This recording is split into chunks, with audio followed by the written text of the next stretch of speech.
All right, we are live once again on Dynasty Saturday Night 5. It's been a while, in case you forgot. I'm Brian Ford. That is not Josh Walker. We'll get to that in a second. To explain the intro music a little bit, you've probably seen it before. When Canadian guests are on, we celebrate with a clip from Fish. 17 nights, Madison Square Garden. They played 13 shows with no repeats.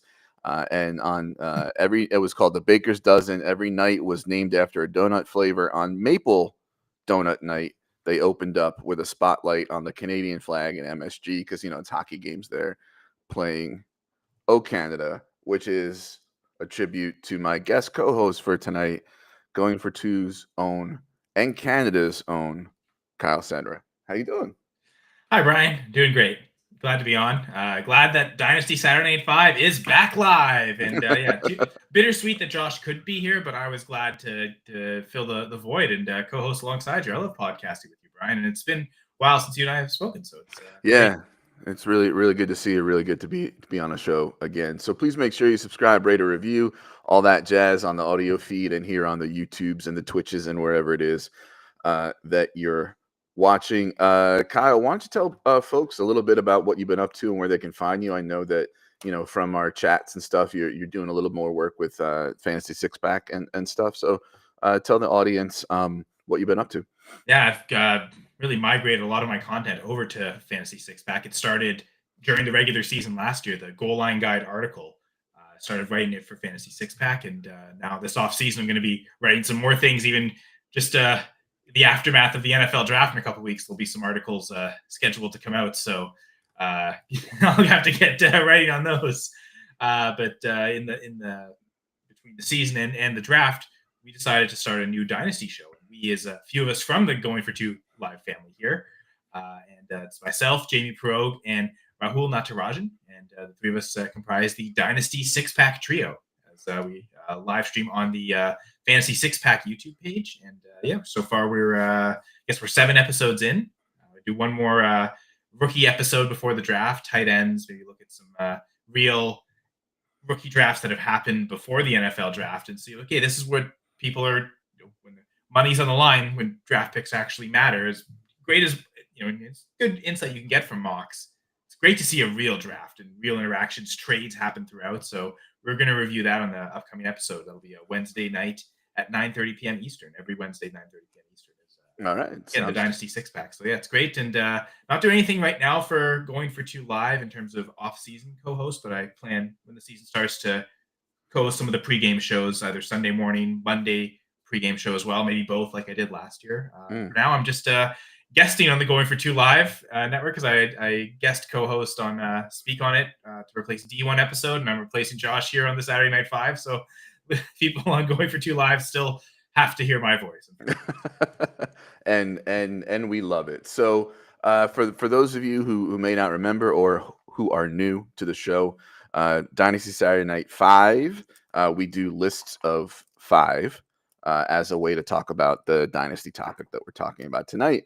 We're going to talk about rookie riddles, and I kind of use the alliteration of 2 R's, just for guys who are giving us trouble as far as evaluations, rankings, lots of uncertainty about how much they'll be affected by landing spot, that sort of thing, right? So, but before we get into the main topic for tonight, just any general thoughts you have as you've been looking through the 2025 rookie class, either as on the class as a whole or certain positions.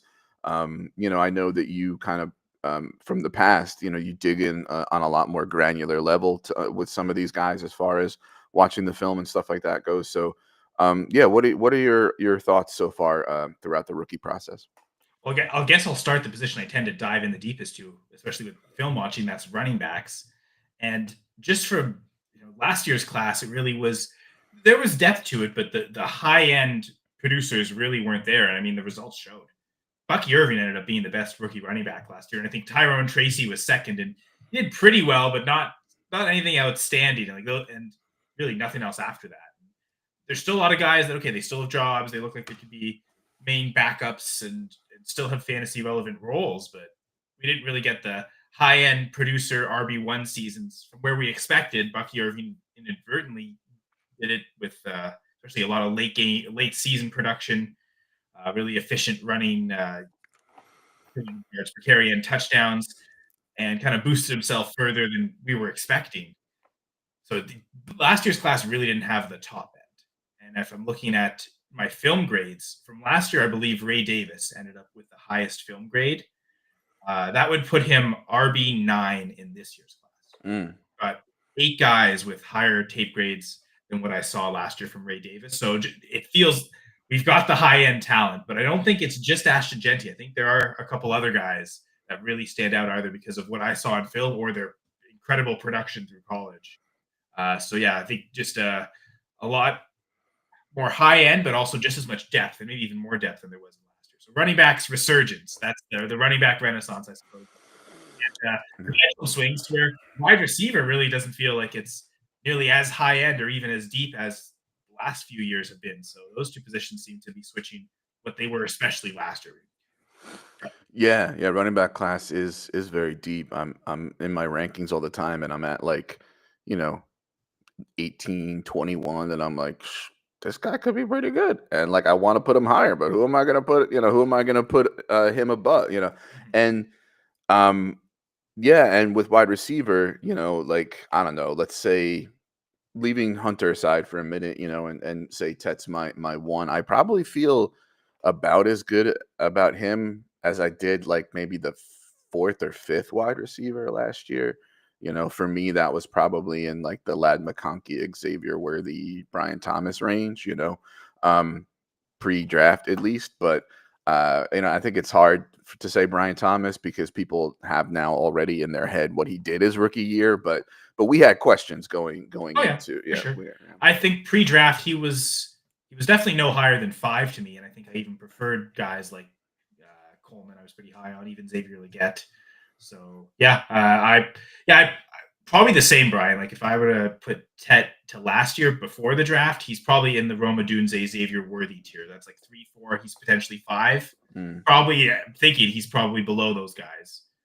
So equal with Rome, I guess. So 4.5 for both. But yeah, that's feels like those two positions have switched. And I think where it's really gonna, because I love this strategy, and it feels like this year's class is the way to hammer it home. And you kind of alluded to it. I'd much rather draft RB19 than say maybe even wide receiver 12 or 13. When it gets to those late 4th rounders, I'm probably much more likely to take shots on running backs unless someone falls. If there's a receiver that I believe is a top 10 receiver in the class, falls to the 4th round, they might be worth taking. But I think this is a year where once you get past wherever your cutoff is at wide receiver, like stick to that and just go start taking running backs. Like I'm saying 10, and I got Tez Johnson 11, Jalen Noel 12. Not even really enthusiastic about drafting those two guys. Like they feel like there's a lot of running backs I think I'd rather just take. So maybe 10 draftable wide receivers this year. All right. Besides finally getting draft capital and landing spot and all the speculation, and let's face it, honestly, in the fantasy space, way too much fucking dick measuring that goes on with rookie process. Besides looking forward to getting all that over with, what are you looking forward to most about the draft or the rookie class or anything like that? Yeah. Shameless plug for the network, but I'm looking forward to our Going for Two live streams that we'll be doing during the draft. So that'll be great. All basically covering the entire draft, all 3 days. Jeff and Ryan kicking things off. The big boss. Let's get him the first overall slate, of course. I mean, like everything Jeff Lambert's done for us with the website goingfor2.com and the network here, the Going for Two Live YouTube channel, just feels like let's give Frost and Jeff that primetime look. You'll be hosting segments on Friday night, so will I. I'll be hosting Saturday as well. You're certainly welcome to join at any point you want to, Brian. So I was definitely going to talk to you about that after. I'm excited to talk about it during the live stream. I know in the past you've definitely come on and done a lot of the Saturday. In fact, I think one year I did half of the Saturday and you did the other half as it led into like an extended Dynasty Saturday night, Dynasty Saturday afternoon 5. It's definitely fun. So that's one of my favorite parts. Just because we do these streams, we get to interact with all the people who Going for Two who are on the streams, guests too. So that's probably my favorite part of the draft is just interacting with people, talking about the draft. seeing the results come in and us all reacting together. Or sheer disappointment when, I'm going with, Yeah. oh, Kenneth Walker's the RB1 in Dynasty, folks, to then see Charbonnet go in the second and just watch my heart like rip out of my soul on camera in front of everyone. Very, very Ralph Wiggum when Lisa says she doesn't love him. Like, it very felt like much like that when they announced Zach Charbonnet to the Seahawks. So, you can always great moments like that live too. I've been lower on Walker than most for most of his time, but I'm actually in on him as far as a buy. I was in last season, and I think it was a good bet to make, and it was just more so injuries and stuff like that. Excuse me, but now with the the head coach saying we want to run, hiring Kubiak as the OC, they're going to run the piss out of the ball.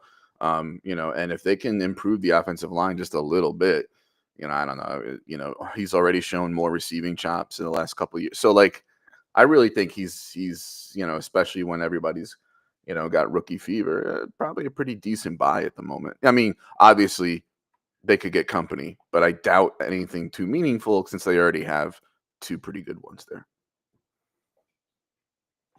Sure. All right, so I hope we're still sponsored by Underdog because I'm gonna do the QR code and tell folks that show's brought to you by Underdog. And they have all sorts of great stuff, the best ball, the pick'ems, but they all major sports, besides football. Just wrapping up my big board drafts this weekend, and then as soon as the draft takes place, going to be firing up Best Ball Mania again. So yeah, scan the QR code if you're a new customer for Underdog. There's a deposit match using the promo code GF2, and get yourself some extra money. And you know what? Well, let's do this. You may have seen the first waves of Scott Fishbowl invites coming out. So, why not? Let's also remind people to donate if you can to Fantasy Cares, the organization that really marries the fantasy football community with charitable work. And really grateful to the Fantasy Cares crew and everything they do for the fantasy community. All right, so let's hop into our 5 rookie riddles. Guys that you were hard to rank, hard to evaluate, whatever the case may be. I kind of left it a little wide open because I think for me, I'm less of a pre-draft talent evaluator. So it's less about the eval than it is about ranking them and thinking about the draft capital they're going to get and that sort of thing. Because I'm almost always almost from the beginning when I'm in my rookie process, thinking about draft projected draft capital and fantasy outlook, fantasy production. I think some other folks who have the desire and the time and all the interest and the ability and all that, I think, and you might be one of them, are a little more into the pure eval of the prospect before the draft comes up. And so my rankings are a little less reflective of that than they are of fantasy. So I tried to keep things kind of wide open, who's giving us trouble? Who are we looking at and saying I don't know what to make of this guy, or this guy's hard to rank, right? So I always let the other person start first. So pick any of your 5 and let's get to it. You are so polite. But I think it is a good point, though, right? No matter what the process is, there might be parts of anyone's process, even if they're different, where they do encounter trouble. They do encounter some difficult decisions that have to be made based on whatever the model or the process is. I like the order you put them in, so we're just going to go with that. I was planning to throw a dart on Jackson Dart to start. And this is interesting. Maybe a peek behind the curtain as well. While we were planning the segments, it ultimately landed on just the difficult to rank. At first, Brian threw 7 different topics out. And one of them was the if/then topics, right? If this happens, if X happens, then Y.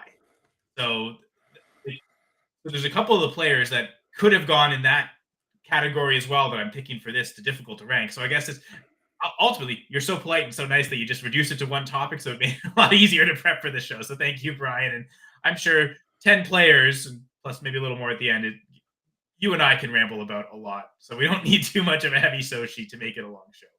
But all to say, Jackson Dart, folks. So you and I both have him at the QB3, and it feels like that's where a lot of people will have him. I think the Going for Two consensus does as well.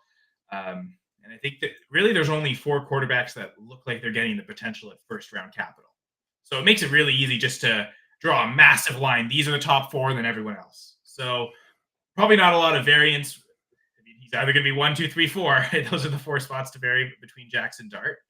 Not seeing a lot of people call him the QB1. And I guess this is maybe where I'll throw in my process, especially the numbers process for quarterbacks. I look at touchdown to interception ratio, career completion percentage, and then rushing yards per game. That's what I end up with a QB1 or a QB prospect score. The QB1, because apparently I'm not the only one, but not that I have him ranked at QB1, but Jamie Perogue does. And I can understand it because with my prospect score, he does have a higher grade and score than Shedeur Sanders and Cam Ward. Now, the reason I've got Dart 3 is because it seems like his range of outcomes, he could very well fall into the second round. And I guess maybe there's talk that Shedeur does. I guess I tend not to believe that as much. It really does feel like for the most of the process, Shedeur has been kind of locked in as a top 10 pick, certainly a first rounder. So I think that's why with Dart, there's still the risk of maybe he doesn't go in the first round. And maybe he goes to a spot that's crowded and it's going to take him time before he produces. But ultimately, the reason he has such a good score is the traits. And the one thing that really stands out for him relative to Ward and Sanders, 34.2 rush yards per game over the course of his college career. Cam Ward is at 11, essentially. Shedeur is at -5 because sacks count for this stat as well, but that also does help filter out the quarterbacks that take too many sacks will be hurt with this score. So Dart's skill set and the trait is what makes him, I think, a viable fantasy option. Whereas if he gets the opportunity, then he should, again, that if then statement, have a better chance to score fantasy points, which is really what we're after relative to Cam Ward and Shedeur Sanders because of his rushing ability. He'll have a safer floor of production, even if he's maybe a safer or less safe floor in terms of a career outlook. He might not last as long. He's not as accurate a passer as the other two. But we're really after the traits in fantasy, but mostly after the opportunity. So the major if-then statement I really want to make with Jackson Dart, if he gets round 1 capital and it's a good landing spot, then I will have him ranked as my QB1. I think we know where Ward's going to go. He's going to go to the Tennessee. There's security of the fact that he's the first overall pick, but that does not seem like a great offense to be in a great landing spot. So very true. Dart, I think, could easily get a better spot. And because of his rushing skill set, if he looks like he's got the clear path to start right away, I'm be raising him to agree with Jamie and put Dart as my QB1. And I kind of want to do it now, but because of the lack of clarity and the fear of him falling out of the first round, that's, I guess, what's holding me back from ranking him higher than QB3. So that's just the difficult evaluation is, do I trust the numbers? Do I trust what the mock drafts are saying? I don't know. I mean, some mocks do have him pretty early, but even the ones where he's going in the first round, it tends to be a lot in the 20s, and maybe a team trades up for him, or you see a lot of the Steelers taking him at 21. And I just think, if we thought of him more as a top 10 pick locked in, I would rank him QB1 right now. We don't, so that's my reasoning, but that's the difficult dilemma I face. Yeah. For quarterback conversation with me starts with the idea that like this is the hardest one to even not necessarily evaluate, although I think it is. It's the hardest one to sort of predict and get right because so many things go into it that we don't see, which is, a lot of it is between the ears for these guys.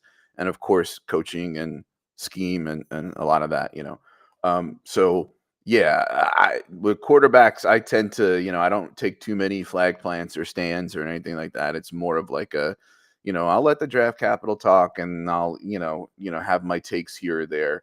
I think with Dart, so let's talk, you said first round capital. So let's say he does get first round capital. Let's say that's the Steelers, but they in a couple weeks, Rodgers signs there, right? So now he's got round 1 capital, but but he's gonna be sitting for a while to learn and and get seasoning and finish baking. I don't know. I'm hungry. So yeah, I was planning to eat after as well, so I'm kind of hungry too. So we'll so now, does he remain your quarterback 1, and can you confidently take him in the spot where you might take him in a super flex draft, knowing with the shadow of Rodgers looming over everything? Yeah, I think that would count as maybe a not good spot in having the Rodgers there, and who knows, like oh, he might come back the next year. Like, you don't know if that's even a 1 year thing, right? So that would probably be something where he probably goes up to 2, because I also don't know where, like, does Shador end up with the Saints? I mean, does he end up in the Giants and he's blocked by Wilson and Winston, and that's not necessarily a better spot.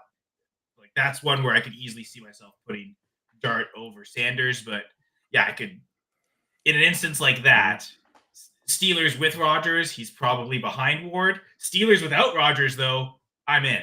And that could be something where on draft night, like you said, Rodgers might not sign. So it might be one thing where I almost overreact. As soon as he's drafted there, okay, he's up to QB1. And then we get the rug pulled out from us a couple weeks later. So I guess that I do leave myself open to that risk.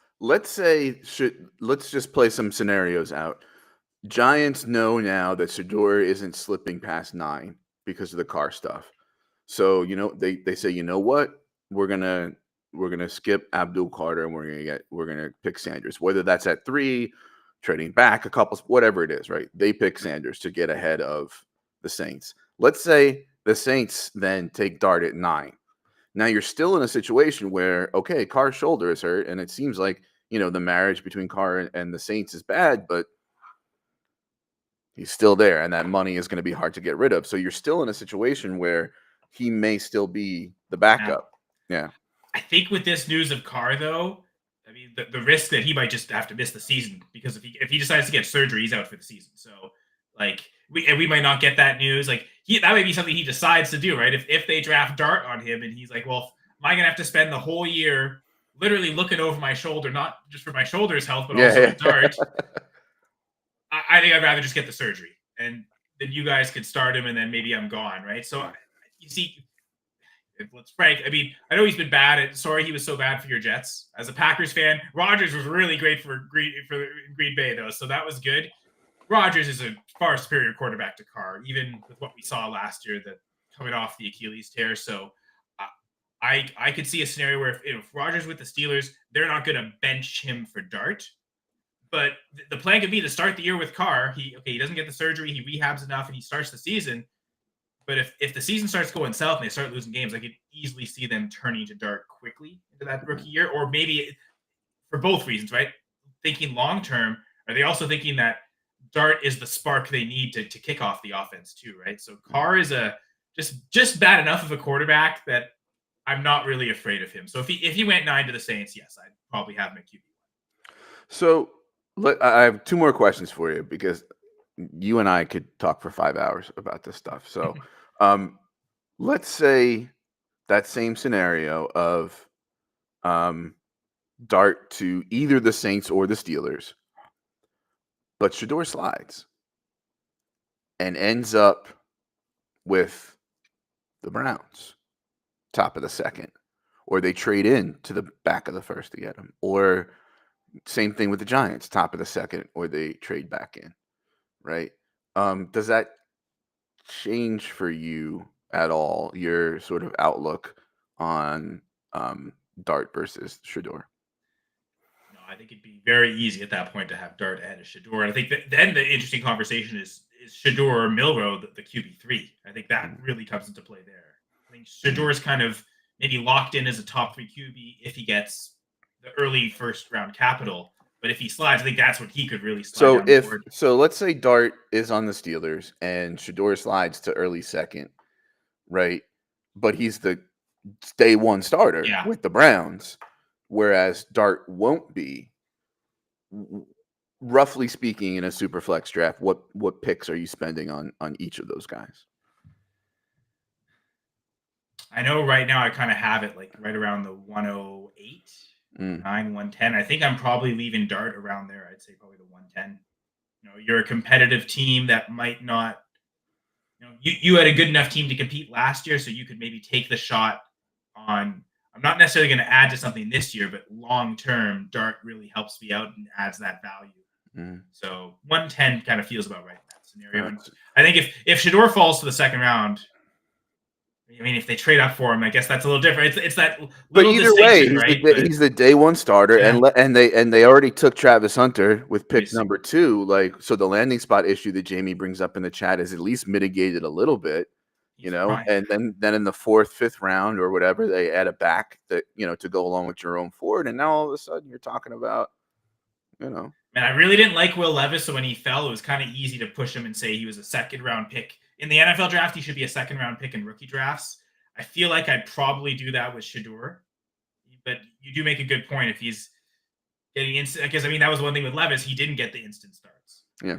Tannehill was still there, so I guess that does make it a little bit different. But Shador really didn't. I really didn't have a good prospect score on him at all. So that's why it's a little easier for me to fade him, just because I think he's a good quarterback. It seems like he's a really accurate passer, but unless he's going to be Joe Burrow, is he going to be a true difference maker as a passer? No, he's not that Joe type Burrow, of. No. And that's my hesitation, because I don't think he's enough of an athlete to really be a good rushing yards producer or rushing touchdown producer. So unless he's going to be incredibly efficient at throwing passing touchdowns, he's probably not going to be a huge difference maker for fantasy. So Shador to the Saints would be interesting in a dome with Kellen Moore. But anyway, so top 10 capitals again locks him kind of into a certain point where I'd probably then have him right around that 107 to 110 range, right, with Dart as well. And like a good Browns fan, Jamie in the chat knows that whoever lands in the Browns, I'm going to let the other people draft the bum. And that could also include Travis Hunter. So, the second question I have for you, because when you put Dart on the sheet, automatically I thought it was an eval question and not like a, where these quarterbacks land question. Because the first thing I often hear with Dart people, particularly from his critics, is it's really hard to suss out things because of the way that Lane Kiffin organizes the offense in such a way that, it's I don't want to say paint by numbers, but it's very friendly. There's not a whole lot of post snap reads and that kind of thing. And when the bullets were flying, so to speak, like in the Florida game, he kind of crumbled, right? So that's what I thought. So what do you make of the Lane Kiffin offense? He's not asked to do much. Where has that played a role in your eval of Dart? I guess you want a certain level of accuracy, and it's kind of like a threshold thing. I think based on what I've seen, he doesn't look like he's as good a passer as Shador or Cam Ward. Their accuracy is more consistent throughout. But he's also not Anthony Richardson. It looks like the mechanics are better, and he's got a better foundation for passing than what we saw from Richardson. I think Richardson is the ultimate litmus test, right? Like, oh my God, this incredible athlete. He got a 10 RAS, the only QB to do that. But he's Tim Tebow in terms of accuracy. So that's not going to sustain. I think as long as Dart's a better tier, like a tier above Richardson as a passer, I think he is. I guess I'm less concerned. Mm-hmm. By the way, I'm looking at a list here of looks like 15-ish or so quarterbacks, and Dart has the highest big time throw rate per PFF from anybody who isn't Cam Miller from North Dakota State. So, that's certainly, I want to like Dart more, but the Lane Kiffin stuff and the sort of mystery. But all in all, I kind of have him roughly penciled, the rough draft of my Superflex rankings. I still have him as is right now at 112 because it's a high draft capital rookie quarterback. That's something you take a shot on, and that's something that has insulated value in Dynasty. So, it's one of those things where, even I'm not going to have I don't want to say hubris, but I'm not going to let my player take, be so outweigh the situation and the strategy and the theory part that much. So my first, I might as well go with a quarterback, and you've mentioned him already. As far as my rookie riddle goes, and that's Jalen Milroe. And you mentioned my buddy Anthony Richardson, by the way. I still have the candle lit for that guy. Everything's going to be fine. And, I think to myself, I loved Richardson coming out of college. And I know that he is bigger and stronger than Milroe. And I know he's better at avoiding sacks, like elite at avoiding sacks. So they're not the same prospect.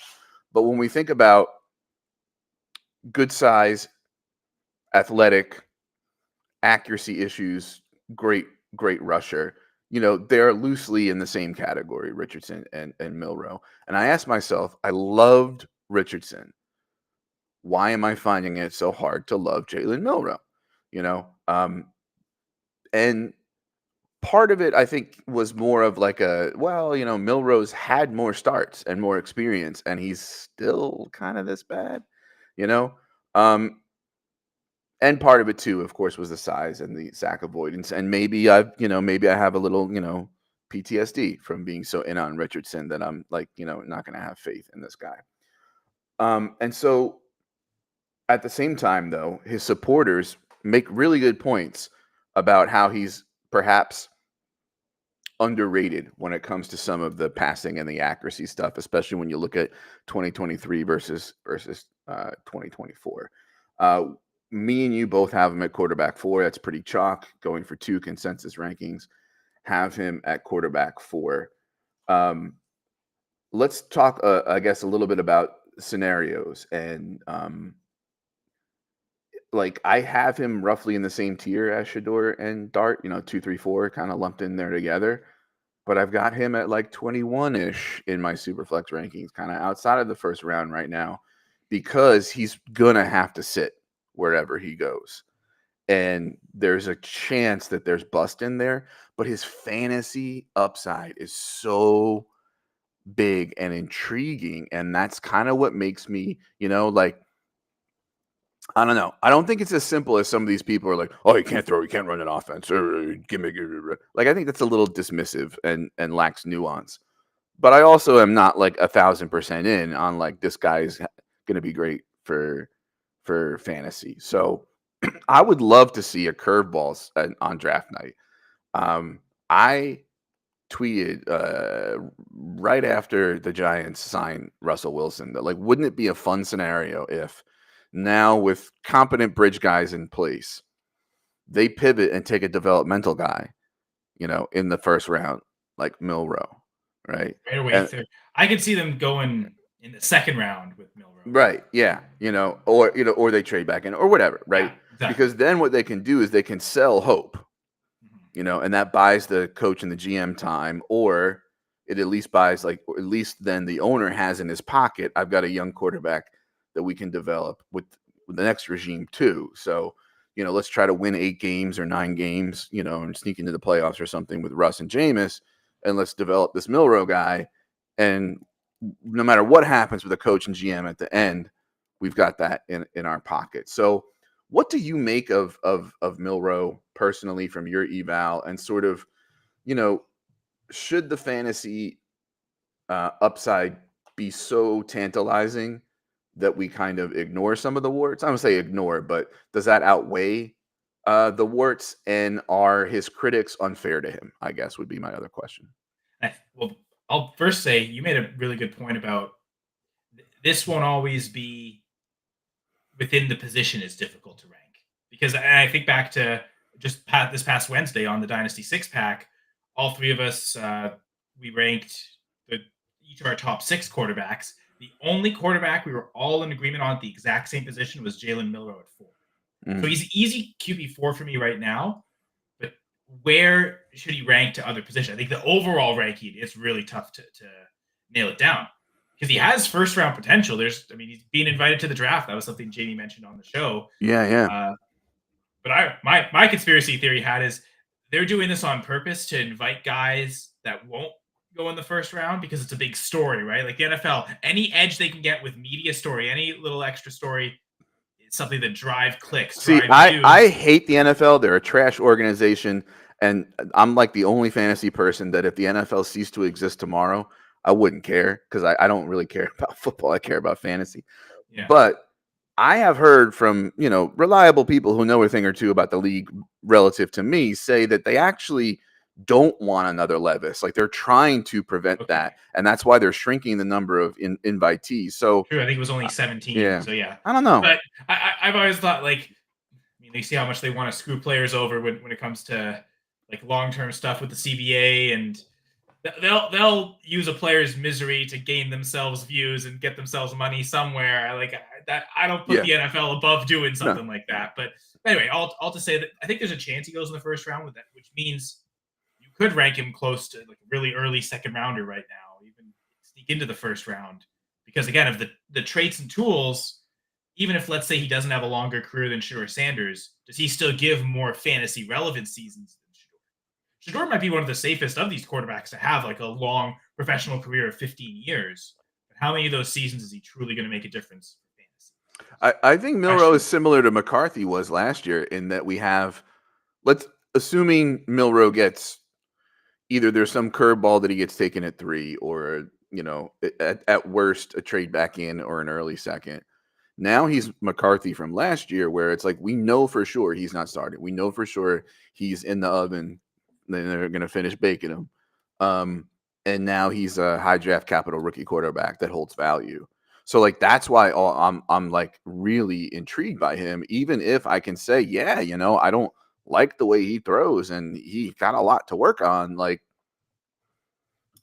it's fantasy, right? Like I think people get kind of hung up on the idea, like, of evaluating prospects like they're NFL scouts, which, okay, fine. That's great. I love you. Go for it. But in the end, the output for us has to be, what does this mean for fantasy? And you give me a guy who's going to have insulated value. I kind of want a bite of that apple. But I think, to your point, people are so stuck up on the evaluation that I could see him also, because like last year, looking at rookie drafts, after he went to the Vikings, you were probably having to spend a 105, 106 to get McCarthy. Pre-draft, you could maybe get him at the end of the first. But once he went to the Vikings, that was the best landing spot. That instantly rose him. I don't think you're going to have to take Milroe to 106. Even if he does go 3 to the Giants, people are still going to find excuses where he might fall to the end of the first. So it'll be like McCarthy, but post-draft, it might not be the same level of investment. It might be easier to attain him. And that could be to the benefit of the fact that Richardson failed and like he'll be not as expensive, not as sought after. I mean, I saw rookie drafts where Richardson was going 102 after he was a 4th overall pick. The traits are there. People still wanted Dijon, which I can't blame. I definitely did that too in a league where still made the playoffs since then. So probably shouldn't have gone with the running back, but that's me. Just seeing Richardson fail, it's going to maybe make people more hesitant. Even if he gets top 5 capital, if we didn't believe in him enough as a passer, we're going to fade him. So it might be. I think it'll be a great bet to make if he goes top 10 for sure. I'll want him as a first rounder. I think even if there's risk he doesn't start at all during his rookie season, it'll be the same thing we talked about with Dart, right? Like take him as a 109, 110. I think that's a pretty easy bet to make there. Yeah. It's the risk of if he gets raised like McCarthy does. That's where you really have to make a tough decision. Could your wide receiver 1 be available at the same spot? You'd have to be choosing between him and Milroe. So, yeah. All right, let's get to your next rookie riddle. Who's giving you consternation and flummoxing? Well, I did say earlier I like your order, but I am going to go out of order on the show sheet. And for the same thing you just talked about, the same principle of not difficult to rank at the position, but where do you put them relative to others? And that's Colston Loveland. I guess for me, I picked a couple tight ends. There's a few tight ends we'll be talking about today. One of the biggest tools of evaluation I use pre-draft is just the combine metrics, relative athletic score. And just, I want the tight ends that are going to be, when they have the ball in their hands, they're going to be able to create yards after catch and separate themselves from most tight ends. Right? Can you find the truly elite difference makers? Those will be the big yards accumulators, touchdown scorers. And I mean, if you could find someone who's getting consistent targets week in, week out, that's amazing. Maybe you have 2 of them right now with Bowers and McBride, and maybe still Kelsey hanging on. Kittle potentially with the way that offense is going. But outside of those 4, there's not a ton of tight ends who really believe in their target share. So then you have to differentiate if they're all going to get roughly about the same targets, who's going to be most efficient with those targets. Yards after catch, and I think the best indicator of that is just the athleticism. Who can have that speed to separate from linebackers or even some defensive. Yeah. We've seen a because of the way college tight end is weird relative to the other positions, that there's a pretty good correlation between, athletic testing and, fantasy performance. Yeah. And I say more than production anyway, as you just kind of alluded to there. So we didn't get relative athletic scores for most of the tight ends in this class. In fact, of the top 6, we only have 2, at least the top 6 in my rankings. 2 guys that we actually have RAS scores on. So that's the first reason it's difficult to rank Loveland and Warren, frankly. I mean, the reason I'd want to rank them highly right now is because they both look like they're going to get first-round capital. And so that separates themselves from anyone else. Even the RAS, I don't even want to say RAS freak, but the highest RAS guy right now is, I think, Terrace Ferguson. Yeah. 9.32, I think. I remember the Sam Laporta, Dalton Kincaid year. Kincaid didn't have a Raz, but there were like 4 or 5 tight ends that had like 9.7 or higher. So even Ferguson at 9.3 is good, but it's not necessarily elite like we've seen in previous years. So without having the elite Raz, like how good are Warren and Loveland? And I guess I could even throw Warren in here. It seems like he's getting more hype as the first tight end to go. So it's maybe a little easier to rank him in the first round, but I have a hard time putting Loveland there. While in theory, I've got the same amount of information on both. They both look like they're going to be first rounders, but we don't know the landing spots, don't know the QBs. Should there be a difference at all between Warren and Loveland right now? And so in my mind, I've got them separated in my overall rankings, but I really feel like I'm approaching them almost the same way. So I've they've been weird to put in my rankings. I think right now I've got Warren in Superflex rookie rankings at as the rookie number 10. And I've got Loveland right now at 14. That's about as close as I've gotten on them. And it kind of, in my mind, that feels right.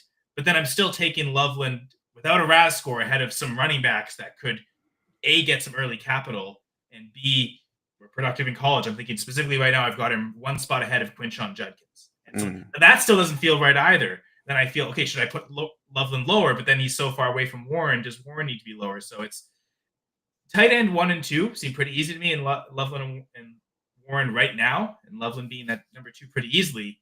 But it's just relative to other positions. I have no idea what to do without Raz. And I'm going to talk about that with other tight ends too, but we're starting in the first round, so I thought Loveland would be a good pick. Yeah, right now to talk about that. Yeah, I definitely agree that we wish we had that piece of the puzzle. We wish we had that piece of information. I'm a little bit less concerned though, as far as like I can I don't want to be like watch the tape, bro, but you can kind of get a sense of how good a mover he is and how athletic he is. So for me personally, but let me start with a question of what puts Warren ahead of Love, and I have him at 2 as well. But for me, they're essentially equal. I just have to rank them somewhere in the website. Yeah, we can't have ties in our rankings. Right? Yeah, and because they're roughly equal, because they're different kinds of players, right? So I like each about the same, but they're just a little different as far as what they do. So what is a little more clear for you as far as why Warren is ahead of Love? It seems like the one stat that kind of stands out is Warren's a better tackle breaker, forcing more missed tackles in college than Loveland. And it really seems like that's the one thing that kind of differentiates. Like I was listening to a podcast that said Loveland had 3 missed tackles forced in his entire college career. Like, I don't know if that's actually true. But it was presented as if it was a real stat. So I kind of assumed it was.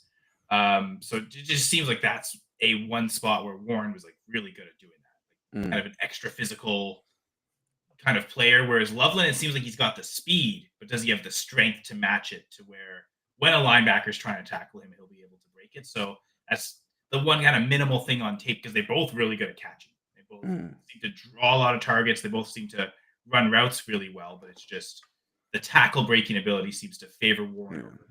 That's kind of the one thing that I can differentiate them. But you're right. I probably shouldn't have them that far apart in my rankings, because there is not much to separate the two. Honest.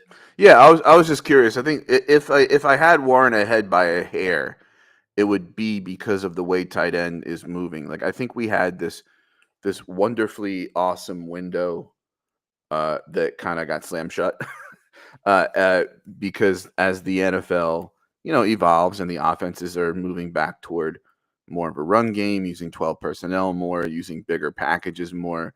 Teehee, that's what she said, bigger packages. We want our tight ends to be able to play in line at least a good amount of time. People will say, "Oh, I don't get points for blocks." Right. But if they can block credibly enough, they can be on the field for when it's play action. And the defense doesn't know that there's any sort of tip off of that it's not going to be a run. And or if you're in an offense where it's a veteran quarterback that's going to check out of things, like, oh no, they're loading the box, we're checking out of a run and going to a pass. Right. The tight end is suddenly, it was planned to be a run play, but that tight end suddenly now gets to run a route. Good point. And similar with the red zone. So I always look at like play action, red zone, like that's gonna be meaningful for me. So Max Toscano does a good job on this. He calls it the wide receiver test. Like, is your tight end essentially going to be better than?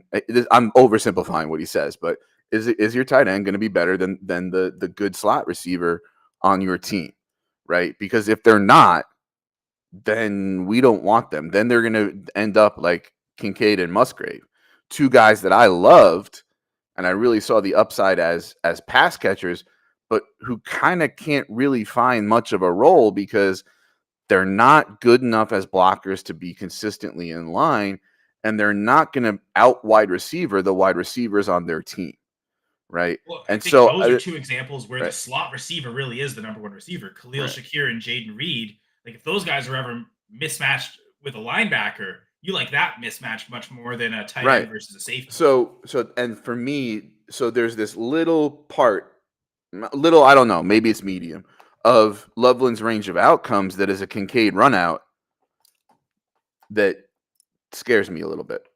Yeah. Warren seems like a safer tight end that's just going to be on the field more. Yeah. Now, back to another if then, and that was where I was going to probably put Loveland and Dart both in that section if we had done that ultimately. So, Zach Litton from the 5-Star Dynasty, and this is Dynasty Saturday Night 5, so we've got that 5 connection. Right, and Uncle Piff username, so you're going to have fun tomorrow. Happy holidays. That's true, yes. It is April 20th tomorrow. Yeah, I'm definitely going to have some fun. There's like 4 hockey games if you count Canada-US Women's World Championship. It's going to be great. Yeah. So the if-then thing I was going to put for Loveland, if he gets first-round capital, which I think that's even less of an if, but if he gets a better landing spot than Tyler Warren, and they're both first-rounders, I will see myself putting Loveland ahead of Warren.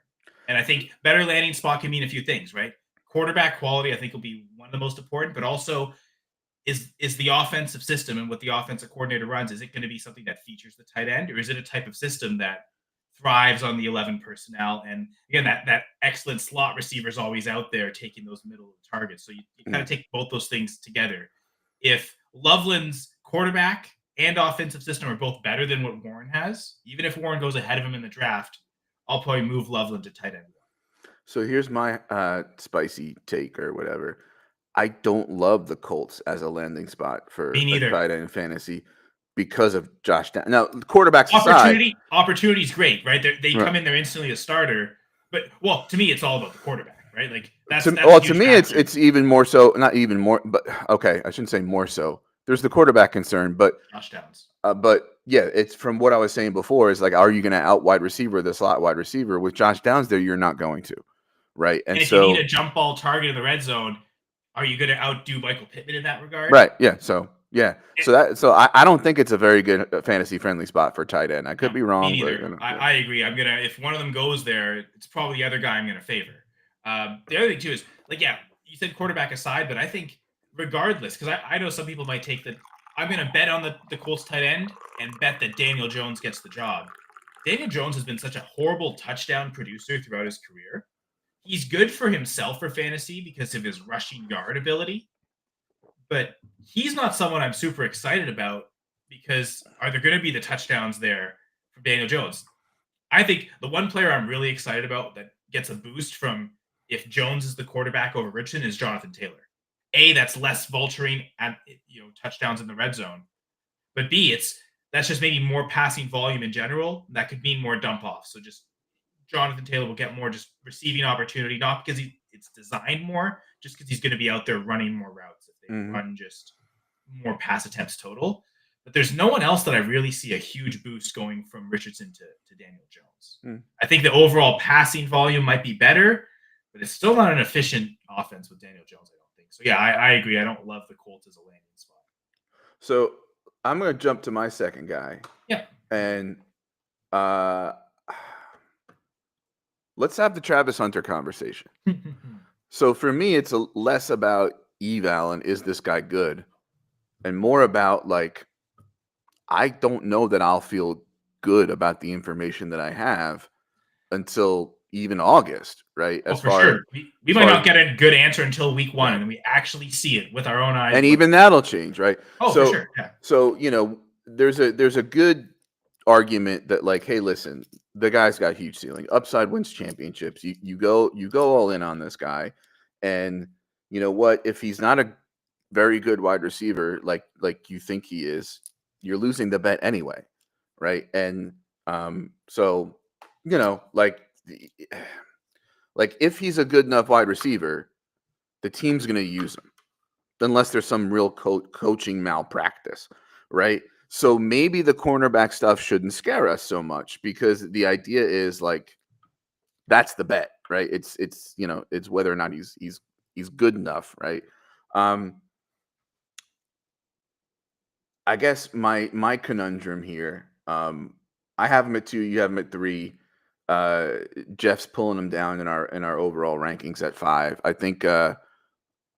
think he's still of the mind that some people are, where like he might even be undraftable until you know the percentage of snaps he's going to play and that kind of thing. But either way, for me, the question is, do I love him enough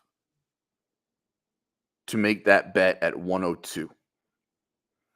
Because that's where he's going. Like, not only is he going like that in the reality draft, but more and more now, people I trust, smart people, are saying the bet to make is you just put him at 102 and just forget about it. What do you feel about Hunter at 102? Yeah, so first off, on Dynasty Six Pack again, a couple weeks ago we did wide receivers. Rahul had him as wide receiver 1, and his arguments really kind of convinced me that how efficient of a prospect he is. It would almost be coaching malpractice if you didn't use him as a receiver, right? Like, it's that type of talent is so coveted. Teams, like, as many receivers are drafted and there are good receivers in the NFL, it seems like almost every team still needs receiver. Like there's no team that doesn't need a receiver. So when you have a receiver like this come around and you draft him, you're going to use him on pass catching routes at some point. And maybe, you know, he only plays, say, 2/3 the snaps, but it's all the third downs. It's all the important downs that going to be heavily targeted. So, and I think more and more, it seems like he's going to go to Cleveland too. And if that's the case, with everything they've said, it seems like he's going to get a shot to play at wide receiver almost full time. Like, they might almost view him as the number 1 wide receiver on the team right away. Mm-hmm. If not, certainly a close number 2 behind you. Yeah, among the general managers in the top 3, 4, like, he's been the most definitive about that. He's primarily a wide receiver. Now, just because the GM thinks that doesn't mean the coaching staff thinks that either, right? So that could be the GM's vision, but the coaching staff say, well, we still want him full time as a corner. We feel like it's lying season, and they could be blamed smoke up our ass. Well, it's true, and that might not even be things the coaching staff thinks or says publicly, right? But that might be stuff they're saying. They're keeping closed doors. Yeah. The GM has had no issue talking about him, so kind of gives confidence to think, like, are they just going to take him? And if they do, I seem pretty safe that he, should be a top half first round. But some of the metrics, especially the receiving yards per team pass attempt metrics, I really like Tech McMillan. So unless Tech McMillan falls out of the first round, I'm going to have a really hard time having someone else as my wide receiver 1.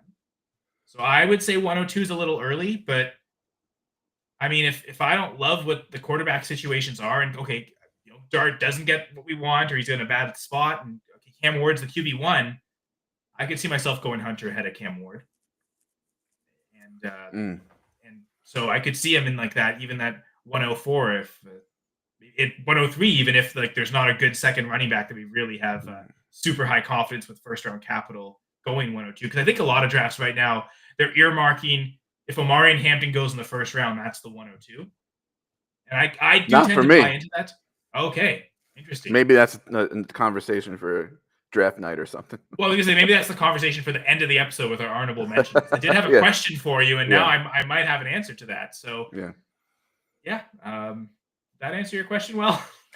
Yeah, no, for sure. Absolutely, it does. So let me now, just for a quick minute, I want to give you this is my devil's advocate against Travis Hunter overall, right? Just, you know, allow me, and you tell me if this sounds credible at all. At Colorado, he was a cornerback, and he meetings all week with the cornerbacks, and they just called in patterns, you know, routes and stuff, and plays from the sideline for the Travis package. The only difference is he's just so much better. They just were always running so much of the Travis package, right? But he didn't have time to really dedicate to like studying wide receiver and being a wide receiver, right? And even Harmon, who, I'm not going to put words in his mouth, but like who, talked glowingly about him being a tier 1 prospect, will tell you he's not a route technician, right? And this is not what Harmon said, this is what I'm saying. He's out athleting and winning on instinct, being an elite athlete, body control, that kind of stuff, right? If he doesn't get the chance day in, day out, week in, week out to dedicate to that wide receiver craft, become that technician, right?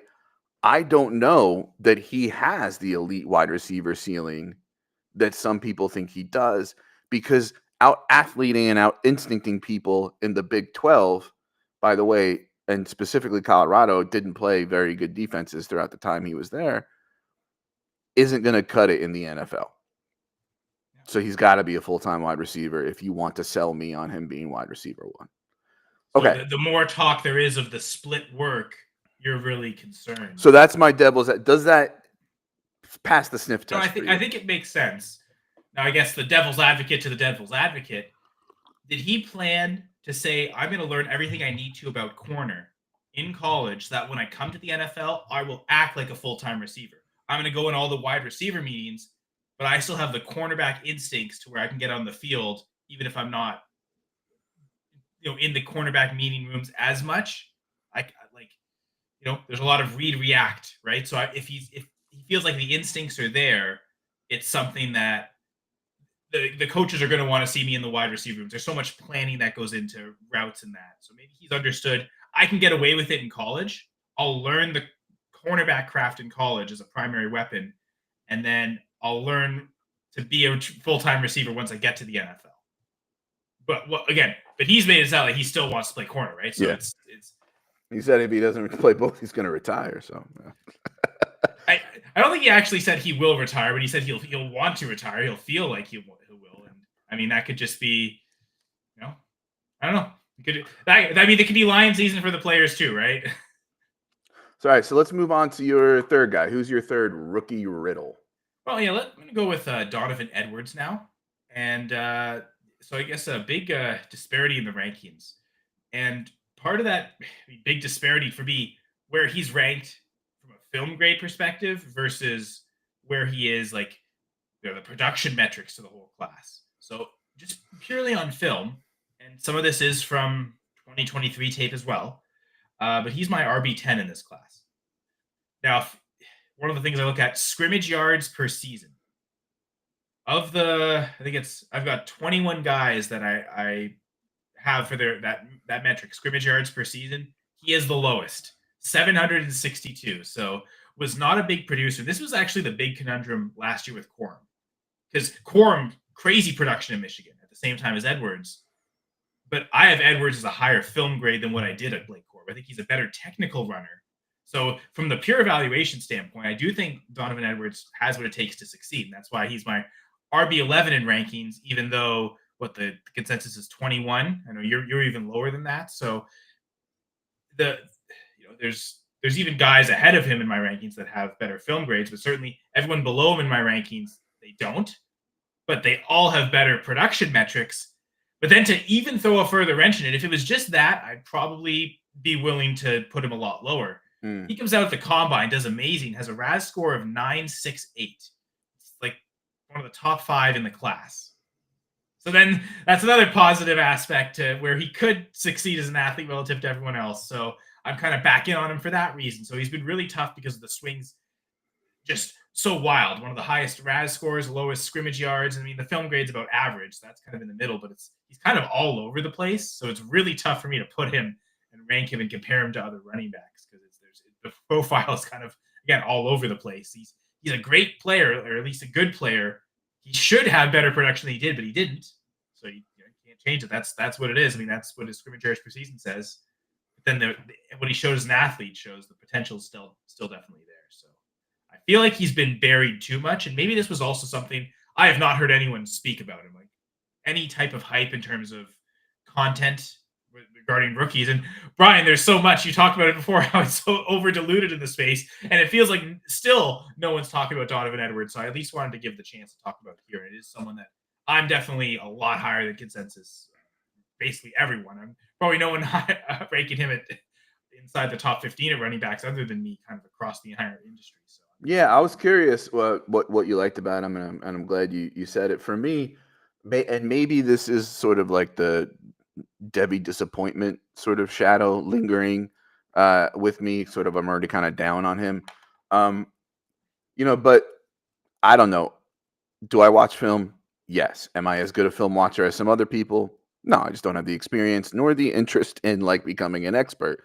But from what I see and from what people I trust see, the film grades aren't good, right? Like, so for like he's got the burst, but it's straight line speed, right? And there's questions about, his vision and, and finding cutback lanes and things like that. And as a pass catcher in PPR dynasty, should he maybe be higher than my, 26 overall? Yeah, but it's a really super, super deep class. And when you look at a guy who like was always in a committee and was average in a lot of the metrics like missed tackles forced per attempt and things like that, I just don't see a reason to love him too much other than he was miscast in a really boring Michigan offense, and if he was at another school they would have taken advantage of his explosiveness better, and maybe we'd have a different story for him. Yeah. But there's a number of running backs that we have some differences on, which tends to happen. But there's a trend that I noticed where I'm kind of elevating some pass catching guys like Brashard Smith and Jaden Blue and LeQuint Allen in like, my 13, 14, 15. And you're putting guys who are, still more of like the early down guys, still above them. And if there's any trend in any of the differences, that's one thing that I saw, which made me think twice. Well, Edwards is a pretty good pass catcher, so, why don't I have him, up with those guys? Maybe I'll take a second look under the hood, So and if you're going with a running back for your next player, it would be a good moment to do it. I'm suggesting. I'm going to, yeah. I've got the same argument. Great film grade, and this is even better, more extreme, and the production is just not there, right? And it's the disparity. Honestly, Brian, these were the two running backs I was debating presenting as the one I was going to talk about as a difficult rank, because this is another player I had difficulty ranking. So the fact that you let me go first, and you went afterwards, and I saw your list, and you put this player there. Oh man, I made the right choice because I was going to talk about him, but I'm glad you want to bring him up too. Yeah, so that's Jarquez Hunter, and for me, I have him at running back 18 overall in a tier of 16 to 20, and you have him at RB8, and overall in going for 2, he's running back 22. So the reason I put him on this list is like he's getting steam lately. Smart people I trust like him more than I do, so I'm starting to question like, what am I getting wrong? To me, I see a guy who was, averaging, a good chunk, like above 6 yards per carry for his career in college. Some argue better than Tank Bigsby when both were together on the team. Had enough receiving market share, particularly early in his career, that he's meeting some thresholds and he's not a total zero and all that. And people like parts of his athletic profile too. I guess for me, and the reason I put a little asterisk for him on the sheet is that he represents a group of guys that for me, I'm still ranking below some of the dynamic pass catchers. It's like I have a top 12 of guys. Some I like, some I love, some I'm on, but they're in the top 12 for different reasons, fantasy outlook, expected draft capital, et cetera, et cetera. You throw all that in a soup, and those are my rankings, right? But after that first 12, I'm elevating guys like Brashard Smith, Jaden Blue, LeQuint Allen, Ja'Cory Krosky Merritt, who I think is explosive, right? And I just see Hunter as a team's going to take him, and he's not going to be elite enough at any single trait that he's going to be in the bucket that I have him in for people with it, which is like Jordan James, Trevor Etienne, Taj Brooks, and to a lesser extent, guys like Raheem Sanders, Kyle Monangai, and Ollie Gordon as guys who are, good, competent early down guys, but are just not elite enough at any one trait to get a lot of the volume, to get a lot of the pass catching and that sort of thing, and are well-rounded-ish, but are like, instead of being this is a really good third down back who's going to be efficient on touches and going to be fantasy relevant, he's going to be the guy who's like, I'll spell the starter here and there, and I'm really the clear number 2 rather than being the like first receiving back. I'm the second everything back. You know what I'm saying? And so, what makes you love Hunter more than I do? Sell me on him. Well, and it comes down to, again, it's almost the same thing as Edwards. It's film grades and the 2 traits that Edwards did really well, contact balance and footwork. I have even higher grades on Jarquez Hunter. I actually have, for this class, Hunter would be one of those players. I have a higher film grade on him than anyone in last year's class. So from a film grade perspective, he would have been RB1 last year ahead of Ray Davis. Wow. Yes. I have him as the second best in his class from contact balance and third in footwork. So I thought the technical aspects of running he gets really well, and that footwork and contact balance combination. I actually see goal line role as his potential way to get in and be fantasy relevant. So that's fair. Someone very boom bust on a week-to-week basis. You're hoping for those touchdowns, but that I think could be the way that he gets on the field. But yeah, production. Another guy like Edwards, less than 1,000 scrimmage yards per season he averaged over his career. So there's most of the guys in this class that are good, and even some of the guys that aren't good, can at least hit that triple-digit mark, quadruple-digit mark, I should say, and get over 1,000 scrimmage yards per season. He came in at, I think it's, sorry, I had it here, 982. So he almost hit that, but he hit the 20 reception threshold at least once in his career. So he's enough of a pass catcher that he can make do. The RAS score wasn't great, and that's why I have him in right next to Caleb Johnson. I've got a better film score on Hunter than Johnson. Johnson, though, was the better producer in college, but both kind of, let's say, disappointed a little bit at the combine. Not like a 7.99 RAS score is still pretty good. Like your boy Buck Irving did a lot worse last year, and look at how great of a season he had, though. So that show that maybe that doesn't matter too much. So if I'm wrong about Hunter, I'll let the NFL tell me I'm wrong, and I'll change my rankings. I don't know if Jarquez Hunter counts as the Evan Hull guy I'm ranking a lot higher than everyone else. Probably had a higher field grade on Hull. I really liked Evan Hull a couple years ago, but it feels like that same type of where I feel like no one's talking about Hunter. But I really I see him getting a little bit more love lately as people are digging in a little deeper and going, hey, wait, this guy could be pretty good. But I also see in his range of outcomes, mostly the short yardage goal line guy who gets a spot start and is, a 5th, 6th rounder, which means a little something different in this deep running back class, but is still not, so, I mean, there's stuff to like, and I should probably like him more. I guess for me, it's more of I don't know. It's just kind of he's mid. He's okay. I like Jarquez on there. I mean, but I guess that speaks to the difference in process, right? I really am kind of chasing the high end outcome because I feel like there's not much safety to floor at this point. So I'm okay taking the boom bust touchdown guys, whereas you still prefer those guys that you view as better pass catchers. They're going to have a role that's going to be fairly consistent. So just difference in the process. Right? I mean, 3.95 yards after contact per attempt is good. You want 4, but it's a sniff below. And I think according to let me pull up here my spreadsheet.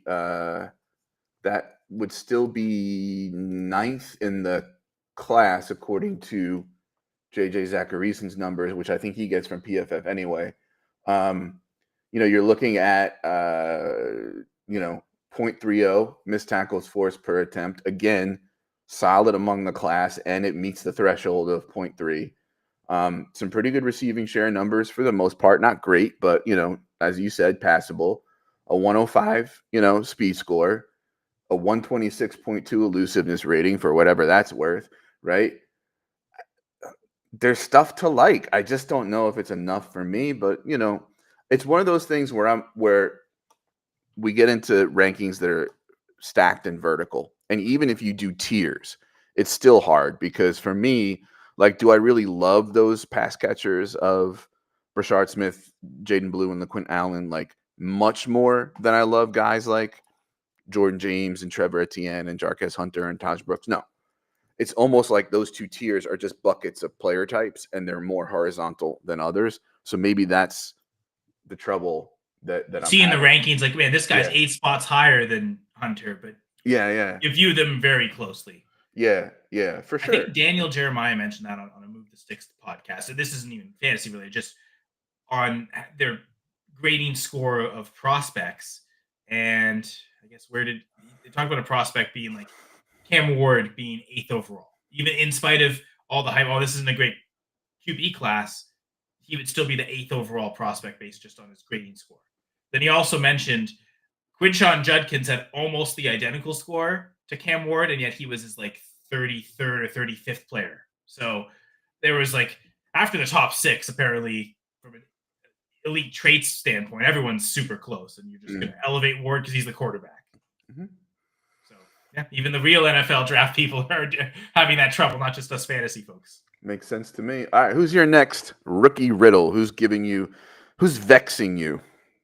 Trey Harris. This is another example, I think, kind of like Loveland, where it's not so much the ranking at the position. I've got him at wide receiver 5, and I feel pretty confident. I've had him kind of, I think, 4 or 5 throughout the whole process, but it's like Loveland, and he's kind of going the same range in my overall rankings as Loveland. Where do I put him relative to other positions? Should I have him in the top 12? Because there is a chance that Trey Harris gets first-round NFL draft capital. He certainly does, and maybe some of the guys that are even higher than him don't. Like, that really could elevate him up there. But at the same time, if he gets that second-round capital, I think he's worthy certainly of being a second rounder, but how early in the second round? So should he be ahead of a guy like Milroe, who also gets second-round capital? Like, and then again, what do you do with the tight ends? Is there a third tight end that elevates to be ahead of him? And then where do all the running back landing spots go? And Caleb Johnson, I already mentioned him, I had him below Jarquez Hunter. So clearly I'm not so high on Caleb Johnson. I'm certainly one of the lowest on consensus that I know on Caleb Johnson. If he gets better capital than I expect in a good landing spot, he's someone that raises up and suddenly it drops Harris. So I'm just having a hard time because I look at parts of Harris's profile. It's really similar to the 4 receivers ahead of him. 26.3% dominator rating. That's higher than Ibuka, but that's also Ohio State. So career dominator for those Ohio State guys tend to be lower than what we'd expect because they are so just they're caught behind all the other elite Ohio State receivers coming out every year. So the fact that Ibuka's dominator rating is less than Harris isn't so bad. Earlier breakout age for Ibuka, in spite of that, though, which is kind of wild. The receiving yards per team pass attempt for their course of their career, it's 1.8 for Harris, 1.6 for Ibuka. And yet somehow right now my overall rankings, I've got Ibuka's rookie number 8 and Trey Harris at 16. So should they be that far apart? It's the same thing with Loveland. I'm seeing reasons why they shouldn't, but I'm also seeing reasons in spite of the almost equal receiving yards per team pass attempt for the career to Ibuka, he never had a single season best receiving yards per team pass attempt higher than 2.5. That's the okay range. But we certainly like to see the guys get closer to 3, and above 3, like we see with Ted McMillan, for instance, who did that multiple seasons above 3 at receiving yards per team pass attempt. So it's like, what big tier does he belong into? Does he belong in the tier with the top 5? Like, should the tier be behind Harris instead of ahead of him? I'm not sure, but that's why it's been really difficult for me because I'm pretty confident right now, pre-draft, that he should be the wide receiver 5 for me. But it's where does the wide receiver 5 rank to the other positions? It's definitely complicated. So again, a very similar to Loveland, really same process, and they're again almost back to back a lot of times in my rookie rankings. I know you're pretty low on Harris. You're about as low as I've seen anyone. So Harris almost made my list because he is a bit of a riddle for me, and this is more of a ranking and what's he going to look like in the NFL thing than it is sort of like what's going to translate and what's going to be useful for fantasy. clearly there are positives about him. And, you look at a guy who, posted like whatever it was 5+ yards per route run or something, yeah, there's stuff to like there. Good size, good athleticism, that kind of thing, right? I would encourage folks to look at Scott Barrett's stuff on this as far as like the red flags from an analytical perspective. You know, if you don't subscribe to Fantasy Points, which, I would recommend, there's free stuff in the podcast series that they've been doing, Film versus Analytics. Brett Whitefield, the film guy, and Scott Barrett, the analytics guy, and they kind of go back and forth on guys. And there's just too many holes for me to poke in Trey Harris that it's like I feel about him the way I feel about Leggett and Mingo and Keon Coleman.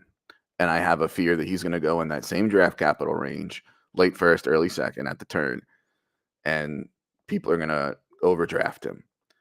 It's the Lane Kiffin gimmicky offense, limited route tree, a lot of routes where like he's just like, running a pitch, come back, like just here's my numbers, here's the ball, he's the pre-snap read, that kind of thing.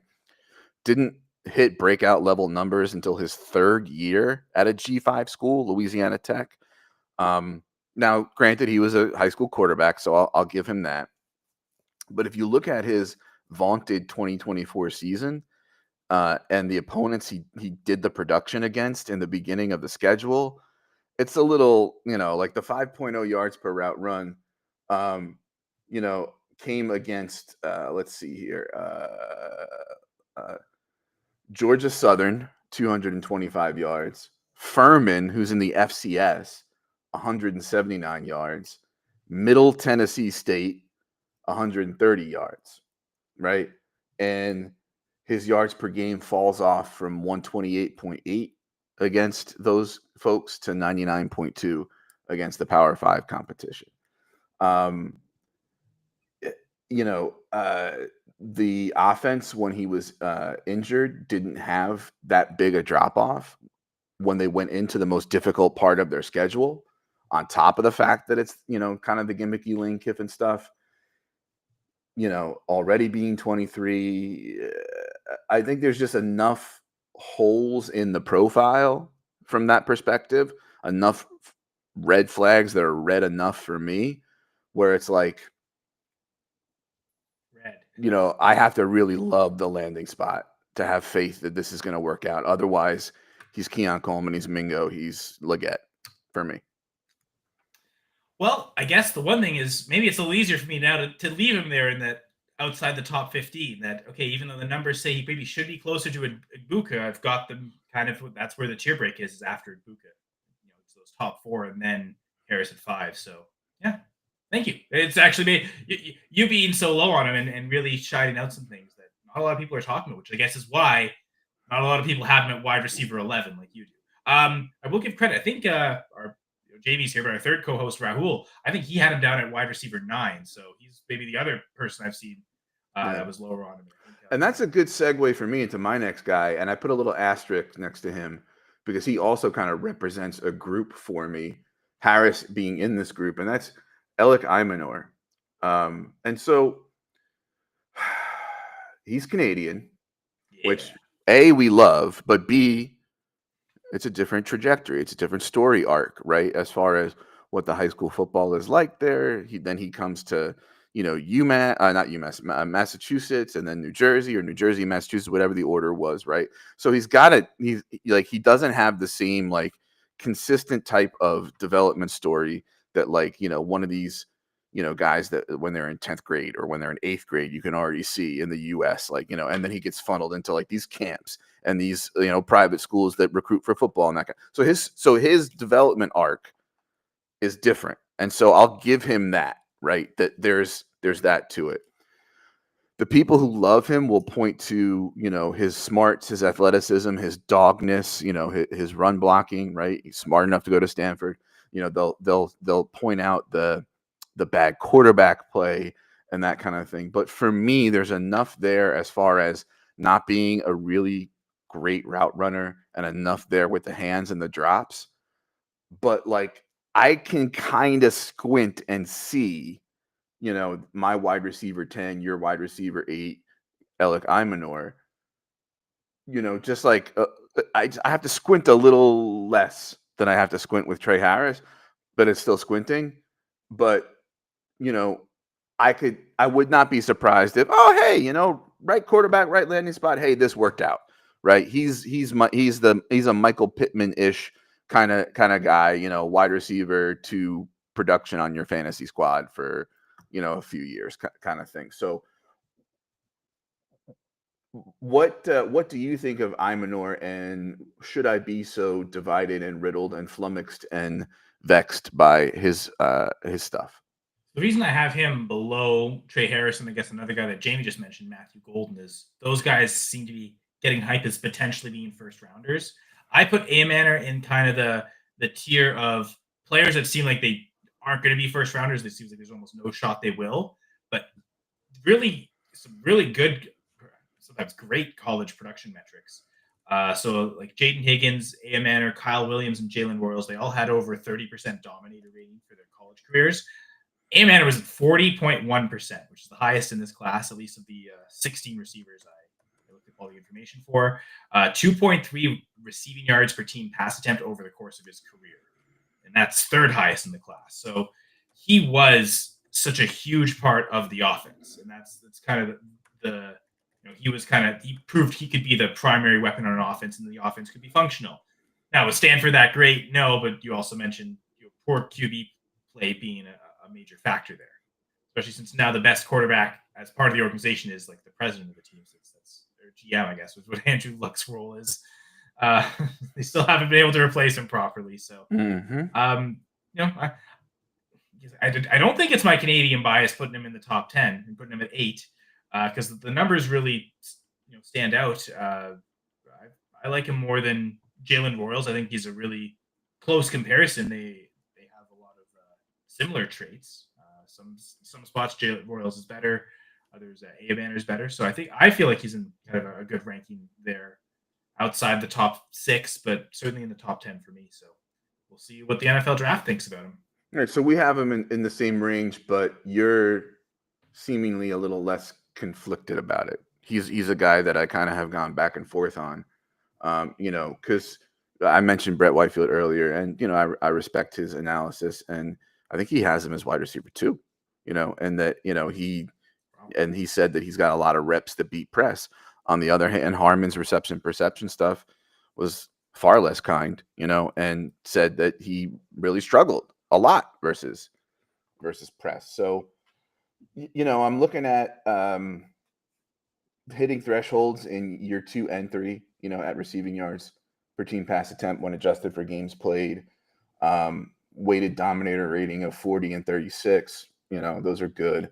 Good EPA per play numbers. Nothing's really popping out to me though as like, yeah, this is a guy I should have a lot of faith in for fantasy. And there's just so many more running backs that I would want ahead of him. Like, wide receiver 8 again. Like, I'm gonna want more than 8 running backs before I get to him. I'm probably getting absolutely probably 10, RB10 before you hit Manor. Right where my rookies rankings are done, I think he's right around there, right around where next to RB10 is RB9. So. All right, so who's your 5th and final rookie riddle? Well, it's funny because both of our final ones are tight ends, and they will go together. And I will kind of speak about this. And so mine is Elijah Arroyo. I know Jamie is really high on him. I've got him at tight end 6 right now. And just like Colston Loveland and Warren, another guy without a RAS score. So it's really tough to know where to put him. And it seems like as the draft process has gone on, he's fallen more and more. He was getting a lot of hype as potentially being the 3rd tight end drafted. Like, oh my God, could he even get first round capital, sneak into the back end of the first round, get early second round capital? And it seems like that hype is kind of faded, and now he's more expected to be a 3rd rounder. I think that's just kind of dropped him a little bit in my rankings. I think at one point I may have had him as the tight end 3. But just knowing we have other guys that tested, I mentioned Terrace Ferguson, but also your guy, Harold Fannin. I mean, it wasn't a great RAS score, but at least we have it. And 7.77 isn't fantastic, but it's not Gunnar Helm bad, which is down at 4.3. Hey, he had a sprained ankle. You see the picture of that thing? Come on. I actually didn't see the picture, but I have heard other people talk about it, so it does seem painful. But anyway, all to say, like, at least there's a knowledge of, okay, Fannin is this level of athlete, so I think there's maybe some comfort there, and that's why I've got him ranked higher than Arroyo. But you have it opposite, I believe. Yeah, because you have Arroyo ranked higher than Fannin. So I thought we could Mhm. just end the segment with both of our talking about our fifth guy, because Mhm. it does relate to me. Like, where am I putting him among these tight ends, and where does Yeah. that tier of tight ends? I'll throw So Ferguson, yeah, and I'll I'm throw sorry. in Keep Mason going. Taylor as well, another guy without a RAS score. Like, where do I put those four tight ends in my rankings? I'm really conflicted to know, but also just how do I rank those four among themselves? Yeah. So for what it's worth, and Fannon's my fifth guy, so we might as well have this conversation. My tier two of tight ends is 3 through 7, so it's huge-ish. Like it's Arroyo, Mason Taylor, who was my three for a while, but I think just the fantasy upside that I see with Arroyo, if things work out, of him just going up seams and being like a monster as far as that kind of like really good receiving production goes, like his ceiling I think is higher than Mason Taylor's. I would not be surprised if Mason Taylor 10 years from now is still, a Jason Ferguson-ish, producer in the NFL and like a coach's dream, and Arroyo was a bust. I wouldn't be surprised. But as far as like who's got the ceiling for me, it's the Arroyo play. And then it's Fannin, Ferguson, and Helm. But again, same tier, right? Like, and I have Fannin fifth, and he was on my conundrum, flummoxed, vexing rookie riddle list because I can see this going a bunch of different ways. At the Senior Bowl, they said, "Hey, can you take some snaps at fullback and H back?" And it's like you don't want to hear that, right? You don't want to like hear that about your tight end. Um, and there's parts of his athletic profile that aren't good, and they show up sometimes on film when it comes to how he moves, and his agility, that he's better in a straight line than he is with and that's going to matter when you're running routes and that kind of thing. I think some of the stuff about his size and the blocking can be overblown. He's willing, and as far as his weight goes, it's right around the same as tight ends that we love just fine, like Sam Laporta, and only what I think like 10-ish pounds less than Colston Loveland, right? So to me, it's just a matter of he needs to go somewhere where they have a plan for him, and I trust that offensive coordinator. But in the end, I also see an outcome where even if they do have a plan, he's on a team that has a more traditional tight end, and he's in this forever Isaiah Likely role. And that's another fear that I have about him. I'm not going to dismiss like, oh, he did it at Bowling Green, because he kicked ass against the Power 5 competition that he played. So I'm not really the guy earned 50, all these targets, 1,500 yards, like good, good enough producer. I just think there are some questions about how he will be used and deployed that scare me. So that's why I have him below guys like Arroyo and Taylor. I have him right smack in the middle of that tier, like below Arroyo and Taylor, above Ferguson, who I would love to put as my tight end 3 because I love Ferguson, and Gunnar Helm at 7. Like he's right smack in that tier. Like I could see him being my tight end 3 when this is all said and done. I could see him landing on a team where I'm like, oof, I don't love that. Like, is he going to be like a gimmicky kind of? Is this going to be Chigakonkwo?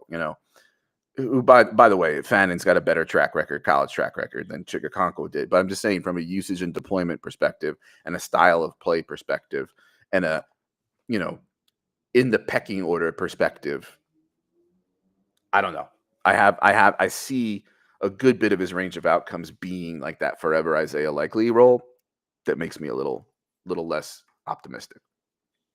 Yeah, it's tough I think, for this whole class of like that group of tight end, that tier. Where do you rank that whole group relative to other positions too? That's another tricky one. Like, I kind of got all of them outside the top 24 right now, so it kind of means all these guys to me are third round picks.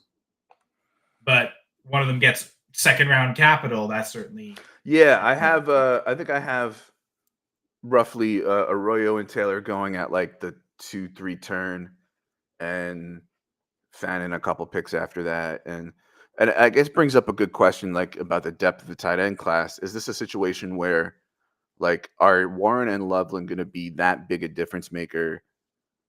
In, let's say it's a moderate premium, like 1.5. It's not 1.75 or a full point. Let's say it's 1.5 premium. are they going to be enough of a difference maker to spend the 109, the 107, some even putting Warren at the 5 or 6 when you can grab Arroyo, Taylor, Fannin, Ferguson, and Helm at much less cost? Like, is the 2v2 that you get better when you take whatever you are taking in the first round, whether that's a Booker or Golden, or if you love Judkins or something like that? You And take then a just QB in versus going after Quinn Ewers in the 4th, 3rd, right? So, yeah, no, I think for sure and I know you said without a massive premium, but in a 1.75 tight end premium rookie draft, I was in pre-NFL draft rookie draft. Warren went 103. So like that hype is already there without even knowing for sure that he's going to go in the first round. It seems like he's pretty safe to be locked into one. So there's maybe safety in that pick. But yeah, it's definitely, I think, with how early they're going. I mean, I can see the scenarios. Do you have to take a tight end? Can you just not draft any? You just leave your rookie draft, even if you have all 4 selections of your natural spots, so you don't move around. You just not take a tight end and just take 4 players at other positions. I think that's an option too. Yeah, I mean, I've been in mocks where, just for whatever reason, where I was on the board, which you don't trade in mocks. Yeah. It was like, it's too early for that guy, and then by the time my next pick comes around, it's now too late for that guy. And so I didn't come out with a tight end, but there are some guys that are a little interesting as far as post draft waivers go. If you've only got like a 3 or 4 round rookie draft, so guys like Conyers and Fedone, and these are guys like I've heard people call Fedone like the discount, Colston Loveland, and that kind of thing. So and some people like Joshua Simon as like almost like a discount Fannin in the sense that he's a little more H-backy and that kind of thing. So there's guys that are going to be interesting if Benjamin Urasek bounces back from his injuries and lack of playing time at or production at Georgia. If Brant Queeth, who's 32 by now, but has had like a bunch. No, I'm just kidding. But has had a bunch of major injuries. Like, he's Brandon Wheaton, right? Like, who knows, right? So yeah, worth thinking about, because the running backs are so juicy. Like, what's the 2v2? But at the same time, and maybe this is where we can have the Hampton conversation, and you can ask me the question that you wanted to ask, and we can move into like our honorable mentions or something. I think Hampton is a waste of the 102. Personally, I think the gap between him and Genty is big. First of all, he's not even my RB2, but he's in the same tier as my RB2, so it's not that big a deal. For me, especially now with Hunter creeping up, when we see that he's going to play a lot more wide receiver, then to me, you spend that pick on a Tet, on a Hunter, on a quarterback who's gone 101, right? Because the running back that you can get at, let's say you're static and you just have like the 102 and the 202, the running back that you can get at the 202, right, is going to be fine. And that 2v2 that you did of, well, I took Hampton at 102. And then that next player I get at 202, if it's a different position, I wouldn't love the receivers there, right? Yeah, so like if Golden slips there, that's one thing, but I just think that the thing is the class is so deep that I think for me personally, I'm leaning in a little bit more to the position scarcity after Genty, and then just pounding running back after. Well, I guess my question was actually going to lead into an honorable mention. Someone that you just dropped a YouTube video for. So I know you've spoken a little bit about him, but Devin Neal at running back. And he's your RB4, I believe. He's my RB3. So we are connected with Devin Neal. And it all started when I was watching the film. He had the second highest film grade in this year's class. And one trait that really stood out to me was his fluidity, his ability to kind of contort his body to avoid taking the biggest of blows. And he also had a really good burst score. The 2 traits, the player last year that had those 2 traits really well was Bucky Irving. I loved his fluidity. I loved the burst. I didn't love the footwork, though. Not great footwork either from Devin Neal. But in spite of all that, I think since 2020, he is my 7th highest film grade for any running back. So Go ahead. The Evan Hull hype. this is, I know Jamie first said that when we were doing our running back episode Dynasty Six Pack, and he saw I had him at 3, and he's like, "Oh, Kyle, is this your Evan Hull?" Oh man, Devin Neal is way better than Evan Hull, I think. Anyway, we'll find out. Maybe the NFL will disappoint me and he'll go in the 6th round too. But I love Devin Neal, and I think the complicated thing about ranking him is that because he's my RB3, I don't really want to put him, because some people they're putting their RB3 as like the 105. Like I don't want to be doing that. So what I've got Henderson and Judkins maybe lower than I should have them because they're still behind Devin Neal. And I think I've got Neal as the overall rookie number 12 in Superflex, or 11 right now. So he's a back end first rounder for me, which really those spots most people are putting to Henderson and Judkins. I'm giving those spots to Devin Neal and Cam Scatterbo. And it really, again, it started with the film grades. The production is pretty decent as well. He averaged 1,264 scrimmage yards per season. It kind of puts him in the similar tier as Henderson and Judkins. The RAS score was 8.55, so we're talking better than Jarquez Hunter. It's not, but it's still not quite what Judkins put up, for instance. So it's been tough to kind of. I love it. I love it from the film, and maybe I'm being too stubborn about it, keeping him at RB3. But you seem to not think so. I mean, RB4 is pretty good. And I guess my question for you is, I was assuming it was Genty and Hampton were the two of the guys ahead of him. And I was curious who was the third, the guy that I don't know. Henderson. Might not be Hampton. Henderson's my RB2. Yeah. Well, and the way you were talking about Hampton, I realized, oh wait, maybe I'm wrong with it. Maybe he does have Hampton lower. Yeah, I'm not trying to hate on Hampton. He's my RB3 and he's in the same tier as Henderson, but I ain't spending the 102 on him, right? At least right now, the way things look. We can maybe get in, but as far as Neal goes, right?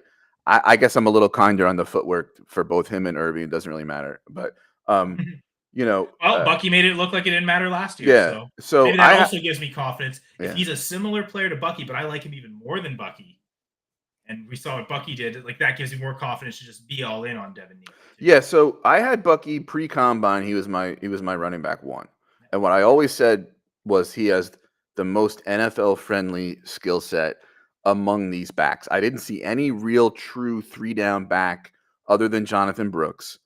But I didn't know anything about really his testing or his injury recovery. So he was going to be number 2 for me. And so absent that, Bucky is like, just the agility, the missed tackles force, the receptions in PPR. Like I didn't see anything that like to not really love. I mean, obviously size and the pass pro and all that, but like among that class, I was like, give me that guy, right?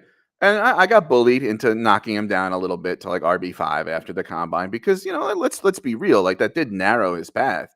That really did make him like very much possibly a Kyron Williams athlete that would need a really good system or a Devin Singletary career, right? Like right.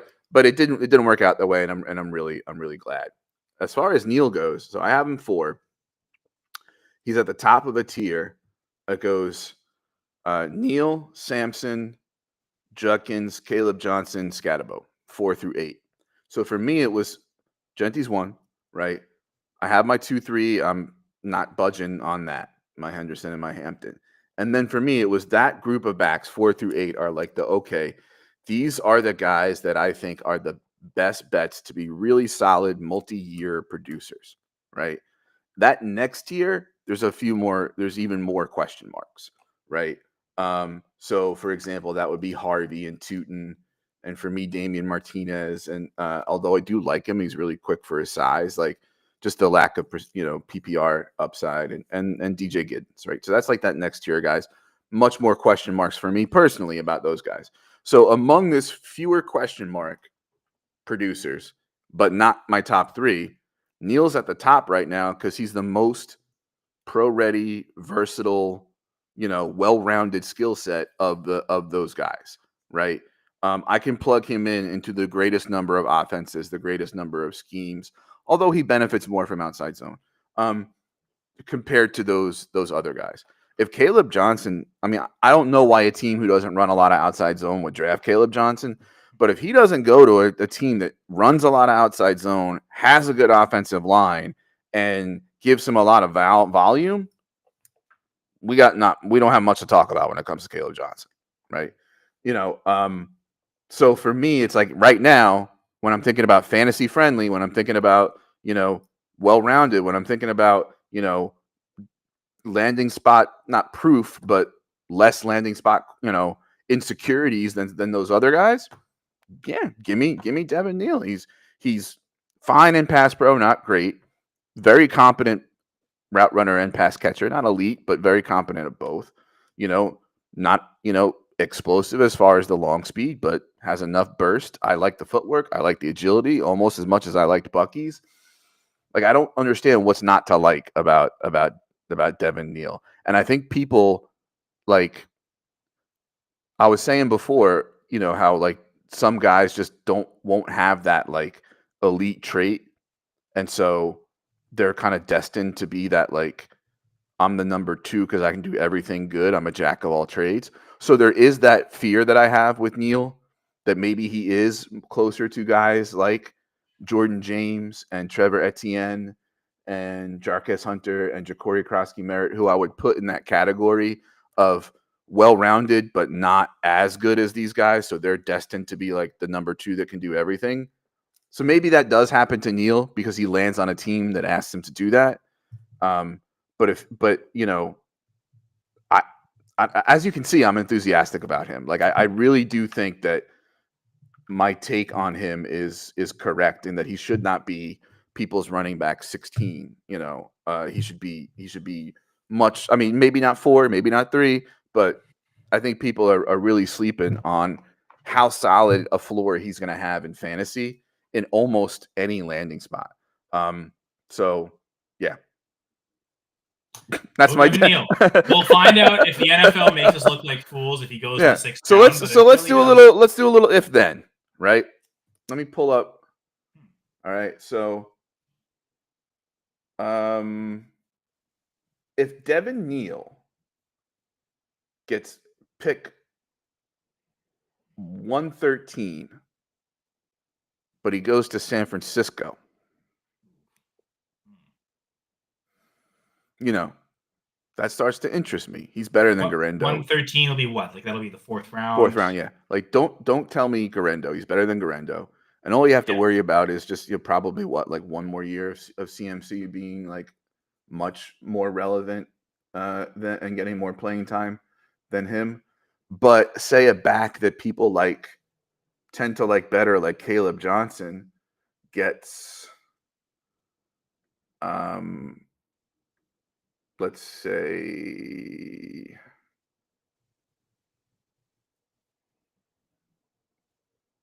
late 2nd, early 3rd, which would be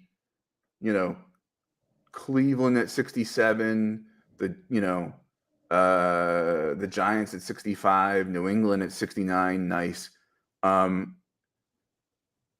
still might be more interested in Neal, because at that point in my rookie drafts, a lot of the guys that are like really high end are off the board.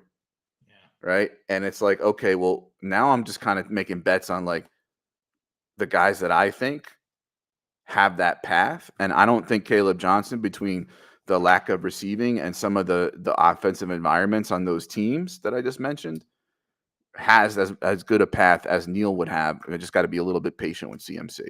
Am I crazy that if Neal gets early 4th and some other guy gets late 2nd, that I could still like Neal better? I think I did that with Roschon Johnson and Zach Charbonnet. So I guess I'll say you're not crazy, but if you are, I am crazy too, because I think I definitely did that a couple of years ago. I think, again, it's easier to do that because we like Neal so much. Mm-hmm. And yeah, I mean, if a running back gets late 2nd round capital, but it's an awful landing spot where you'll likely be on a good team, but behind so many options, you could see that where, okay, if there's a path.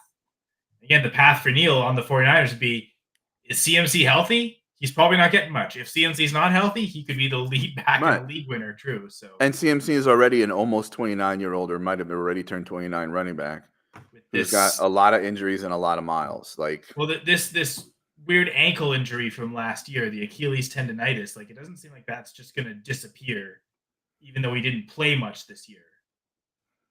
Jamie will always have the candle lit for Roschon. Yeah. All right. So Honorable mention that I want to talk about is Jaden Higgins. He's probably the guy on the list that we've talked about the least when it comes to honorable mentions.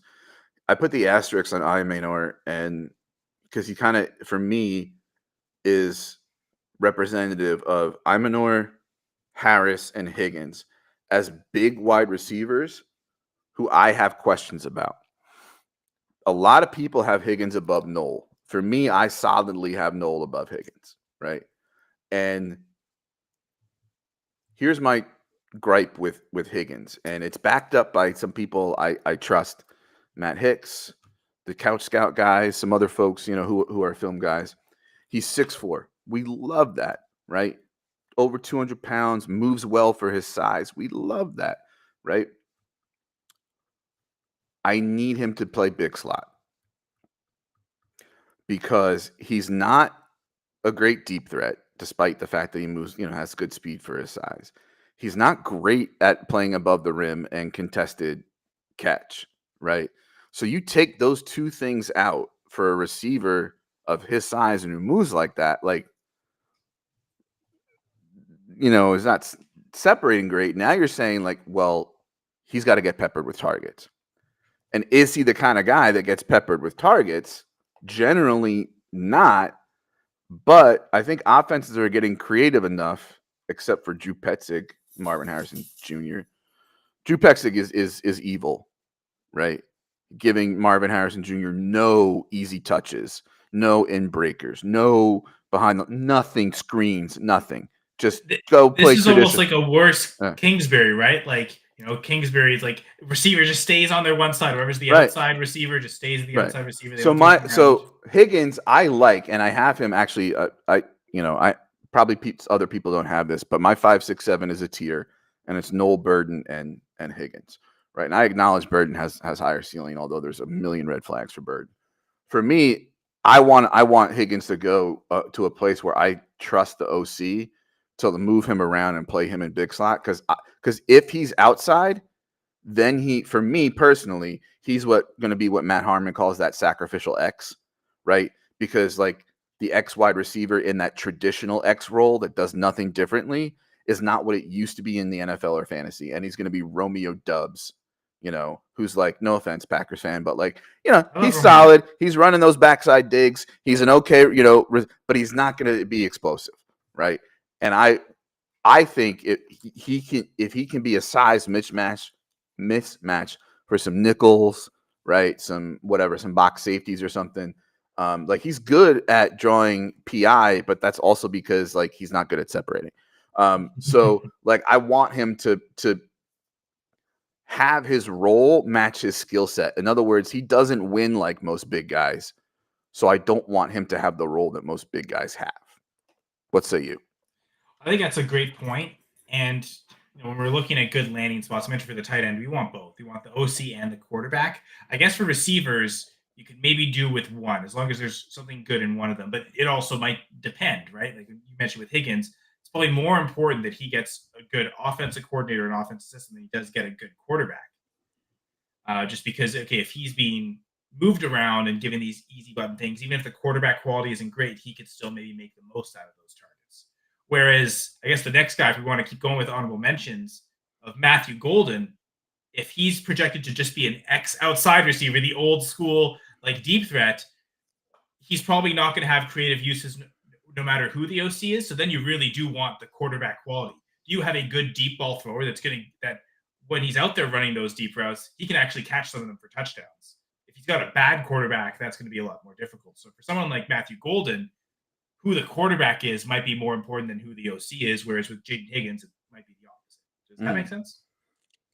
I like it. Yeah. So let's have the Golden conversation then, because I'm a guy who, like Worthy last year, I was in on Golden before the combine, right? And I also am somebody who believes the 4.29 is probably an error. I'm hearing more and more of that. There's very few people that are really convicted to say that that's true. Especially when you judge from his reaction and that he didn't run a second, rep. I got away with it. Right. Yeah. So let's call him 4.4, right? He's a classic film versus analytics guy, right? And almost, if I'm understanding it correctly, in that same vein of Burden and Trey Harris, where some of the analytics have just a bunch of red flags, but like some of the film guys love him. Some of the film people love him. I consider myself heterodox. I do a little bit of both. You know, I'm good balanced approach. Yeah, and I'm much more thinking about how's it going to translate to the NFL, how's it going to be fantasy. I don't try to get hung up on like the tiny granular parts of a talent eval the way some people do. Golden is an early declare, which means he got good news from the NFL. He can actually run routes, which obviously Trey Harris cannot. Sorry, Jamie. He does have speed. And not only does he have speed, even if it's 4.4, but he has tempo and body control, good hands, crisp route running, right? And it's yes, there are analytic red flags. He would be the least productive, like first round wide receiver in a long time, right? And yeah, a guy who you have to make more excuses for, do you knock him down a little bit? Sure. I've come around to knocking him below Egbuka. He's my 4 now, Golden. And so I get it, right? But let's say, for example, Houston wasn't a good program and that he was being misused there, which I believe he was not being used correctly. And so when people say like, oh, well, Sam Brown outdid him at Houston, well, you know, he also had to play a year with Tank Dell, right? And it also wasn't a very good program, and they were more interested in using him as a kick returner, right? And yes, Isaiah Bond did have to get injured for us to have our golden awakening. Absolutely, that might be true, right? But again, the NFL told him, come out as an early declare, right? Like they didn't say go back to school. And it's entirely possible that, you know, Steve Sarkisian's looking at 2 transfer wide receivers. He's got Bond and he's got Golden, right? One guy already has a bigger rep and is coming from the Alabama program. And he's going to probably give him like the first shot, right? There's enough and show, yeah. No, and sense. Now Golden's awakening, yeah, it was because of the Bond injury, but it could also be true that he should have been being used that much, or at least, you know, even with Bond before that, right? Like, you know what I'm saying? Like, to me, him performing well just kind of proves that they weren't using him enough before, right? It wasn't necessarily that because he was so overshadowed by Bond. Like, come on, we have our questions about Bond too. Let's take the off-field stuff aside. We have questions about him as a player too. It's not like it's not the analytics right. aren't great either. Right. So, you know, is 12 overall to the Cowboys a bit rich? Yeah, I agree. I'm not, you know, but I also think that given this wide receiver class, and when we look at floor ceiling combo, like, yeah, I really am a little bit more confident on Golden than some of the people who point out the red flags are. Yeah, I am. But like in this wide receiver class, like him being number 4, like I don't know that that's like, you know, or and me being a bullish on him relative to like, you know, some of the other question marks we have in this class. I don't think it's all that out of control. And you know, yes, if he goes to a team where I'm like, gosh, they're gonna MVS him, you know, and he's just gonna be taking the top off of yeah, sure, I'll downgrade him. But as of now, like a guy that moves like that and has those hands and that, like, I don't know, it's hard for me to not like Matthew Golden. No. That's fair. Did you want to mention our last honorable mention guy, or we did? Where do you stand on Golden? Well, he's my wide receiver 6, but it's again he's at like I was looking just at the production, he'd be behind that tier of Higgins and Amanor, but he's getting the hype of being a first rounder. Like if he were to go to 12 overall to the Cowboys, yeah, you don't love the production profile from college, but throw that out when you get that good of a landing spot with a decent enough quarterback. That would be maybe not, you know, I think ideally you'd love Patrick Mahomes, but if you can't get Patrick Mahomes, like Dak's a pretty good level of quarterback. So be able to utilize him. So like I would have confidence if that was his spot, 12 overall the Cowboys, he's probably going to be higher than my wide receiver 6. So you know what? I actually don't like the Cowboys as a landing spot all that much. Because to me, I do see that he can be the Jordan Addison to you know, CeeDee Lamb's Justin Jefferson.